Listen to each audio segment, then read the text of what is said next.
खुलुमबाय गोजोन फुंबिलिनि गिबियावनो बयनिसिमबो नार्जारी चेनेलनिफ्राय नोंथांमोन बयखौबो बरायनानै लाग्रोनाय जाबाय। दिनै नोंथांमोननि थाखाय गोदान मोनसे भिडिअ लानानै फैबावबाय। अन्नानै जेन' भिडिअखौ जोबजासे नायो खावलायनाय जाबाय।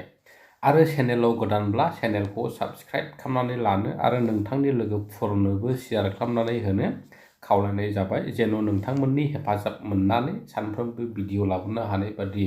दानिया फैदो दिनैनि मोननैसो आपडेट खौरांफ्राव। दिनैनि गिबि रादाबाव दं पर्बतझरानि महामाया जौगाखां खोन्दोनि मावख'गिरिया गोख्रों बिथांखि लानायखौ जोङो मिथिनो मोन्दों।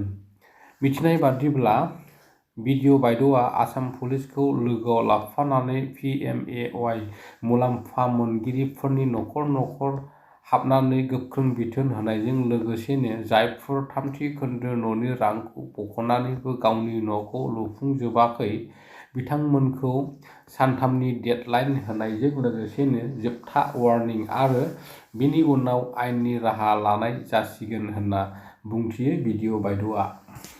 मोनसे गिख्रंथाव रादाब 16,000 फुट गोजौआव बिरनाय गंसे बिरखं जाहाजआ हरखाबै बिरखं जाहाजनि दरजा गुगादोंमोन। बेबादि गिख्रंथाव जाथायखौ नुनानै बिरखं जाहाजनि दावबायारिफ्रा जोबोरैनो गिख्रंदोंमोन।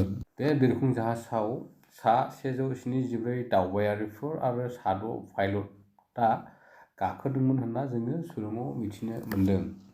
हरखाबै गोख्रों बारहुंखा बारनायाव बिरखं जाहाजनि दरजाया गुगादोंमोन।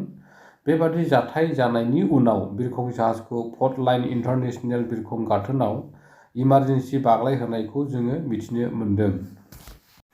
मख'नो गोनांदि आमेरिकायाव पर्ट लाइननिफ्राय अनटारिय' फारसे बिरलांनाय आलास्का एयारलाइन्सआ बेबादि जाथाय जादों।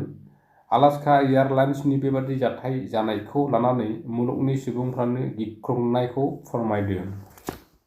भारतनि डाइरेक्टरेट जेनेरेल अफ सिभिल एभिएसनआ बेबादि जाथाय जानायखौ लानानै सांग्रां जादों। DGCAआ बुंदोंदि आथिखालाव हादर सिङाव सालायजानाय गासिबो 7378 मेक्सनि बिरखं जाहाजखौ मोजाङै नायबिजिरफिननांगौ। थांनाय बावैसो सान सिगाङावबो जापाननि राजधानी टकिय'नि हेनेडा बिरखं गाथोनाव गंसे बिरखं जाहाजआ गुबुन गंसे जाहाजजों सौग्रावलायनायाव हरखाबै अर खामदोंमोन। बे बिरखं जाहाजाव सा 379 दावबायारिफ्रा गाखोदोंमोन। बेबादि जाथाय जानायनि उनाव हेनेडा एयारपर्टनि गासैबो रानवेखौ बेलासि समाव बन्द खालामथ'नाय जादोंमोन। BTCआव गुबुन जिल्लानिफ्राय एपइन्टमेन्ट लाफैनाया केन्सेल जाबाय बिक्रम दैमारि। जोङो मिथिनाय बादिब्ला धुबुरी जिल्लानि BTCआव हरिसिङा सार्कलनि मावख'आव जइन लाफैनाया साफिकुल इस्लाममोन। एपइन्टमेन्ट केन्सेल जाबाय। ACS अफिसार सुजित बाग्लारिया बिक्रम दैमारि बुंहरनायखौ लानानै धुबुरी जिल्लानि साफिकुल इस्लामनि एपइन्टमेन्टखौ केन्सेल खालामनायखौ जोङो सुलुङाव मिथिनो मोन्दों। आरो बिक्रम दैमारिया बुंबावदों दि साबधान जा BTC सेक्रेटारियेटआव मावग्राफोर आरो एबा अफिसारफोर BTC बासिन्दाफोरनि बेरेखा खामानि मावदोंब्ला गोसोआव ला BTC अफिसारफोर जुदि द' शिड्युलनि काउन्सिलनि बेरेखा खामानि मावनो थांब्ला रिटायार्ड जाब्लाबो नोंनि सिगनेसारआ BTCआवनो थालांगोन। बिनि हिसाब नों बोसोरनै बोसोरथाम जाब्लाबो होफिनजोबनांगोन फारि फारि बुंदों बिक्रम दैमारि।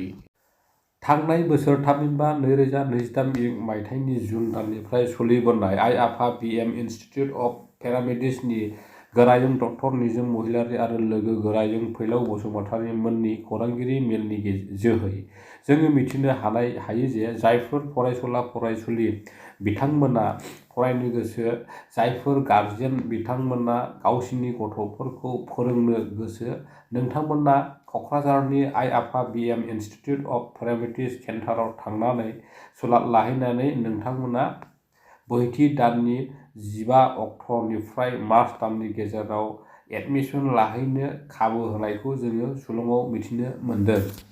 सुलुङाव मिथिनाय बादिब्ला बै सेन्टाराव गासै मोन8 डिप्ल'माखौ फोरोंनो आखायाव लादोंमोन, नाथाय माखासे उसुबिदानि थाखाय मोननै डिप्ल'माखौ स्किप खालामना मोन6 डिप्ल'माखौ फोरोंनाय जादों होनना सुलुङाव मिथिनो मोननाय जादों।